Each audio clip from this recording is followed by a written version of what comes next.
ಕಳೆದ ಹಲವು ವರ್ಷಗಳಿಂದ ನೆನೆಗುದಿಗೆ ಬಿದ್ದಿರುವ ಜಿಲ್ಲಾ ಪಂಚಾಯತ್, ತಾಲೂಕ್ ಪಂಚಾಯತ್ ಹಾಗೂ ಸ್ಥಳೀಯ ಸಂಸ್ಥೆಗಳ ಚುನಾವಣೆಗೆ ಕೊನೆಗೂ ಮುಹೂರ್ತ ಫಿಕ್ಸ್ ಆಗುವ ಲಕ್ಷಣಗಳು ಗೋಚರಿಸುತ್ತಿವೆ.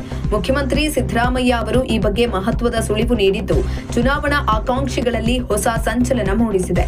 ಉತ್ತರ ಕನ್ನಡ ಜಿಲ್ಲೆ ಪ್ರವಾಸದಲ್ಲಿರುವ ಸಿಎಂ ಸಿದ್ದರಾಮಯ್ಯ ಕಾರವಾರದಲ್ಲಿ ಸುದ್ದಿಗಾರರೊಂದಿಗೆ ಮಾತನಾಡುವಾಗ ಚುನಾವಣೆ ಬಗ್ಗೆ ಸ್ಪಷ್ಟನೆಯನ್ನ ಕೊಟ್ಟಿದ್ದಾರೆ.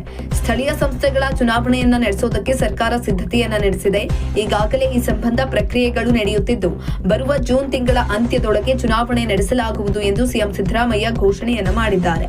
ಮೀಸಲಾತಿ ಪಟ್ಟಿ ಗೊಂದಲ ಹಾಗೂ ಕ್ಷೇತ್ರ ಪುನರ್ ವಿಂಗಡಣೆ ವಿಷಯಗಳು ನ್ಯಾಯಾಲಯದ ಮೆಟ್ಟಿಲೇರಿದ್ದರಿಂದ ಚುನಾವಣೆ ವಿಳಂಬವಾಗಿತ್ತು.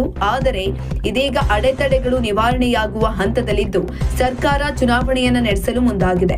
ಮೀಸಲಾತಿ ನಿಗದಿಪಡಿಸುವ ಪ್ರಕ್ರಿಯೆ ನಡೆಯುತ್ತಿದೆ. ಅದು ಮುಗಿಯುತ್ತಿದ್ದಂತೆಯೇ ಚುನಾವಣೆ ಘೋಷಣೆಯಾಗಲಿದೆ ಎಂದು ಸಿಎಂ ಸಿದ್ದರಾಮಯ್ಯ ತಿಳಿಸಿದ್ದಾರೆ. ಇನ್ನು ಗ್ರಾಮ ಮಟ್ಟದ ರಾಜಕಾರಣದಲ್ಲಿ ಸಕ್ರಿಯರಾಗಿರುವ ನಾಯಕರು ಕಳೆದ 2-3 ವರ್ಷಗಳಿಂದ ಚುನಾವಣೆ ಇಲ್ಲದೆ ಅಧಿಕಾರದಿಂದ ದೂರ ಉಳಿದುಕೊಂಡಿದ್ರು. ಇದೀಗ ಸಿಎಂ ಅವರೇ ಗಡುವು ನೀಡಿರುವುದರಿಂದ ರಾಜ್ಯದಾದ್ಯಂತ ರಾಜಕೀಯ ಚಟುವಟಿಕೆಗಳು ಗರಿಗೇರುವ ಸಾಧ್ಯತೆ ಇದೆ. ಜಿಬಿಎ ಚುನಾವಣೆ ಬಗ್ಗೆಯೂ ಶೀಘ್ರದಲ್ಲಿ ಸ್ಪಷ್ಟ ಚಿತ್ರಣ ಸಿಗುವ ನಿರೀಕ್ಷೆ ಇದೆ. ಇಂತಹ ಇನ್ನಷ್ಟು ವಿಡಿಯೋಗಳಿಗಾಗಿ ಲೈಕ್ ಮಾಡಿ, ಫಾಲೋ ಮಾಡಿ, ಶೇರ್ ಮಾಡಿ.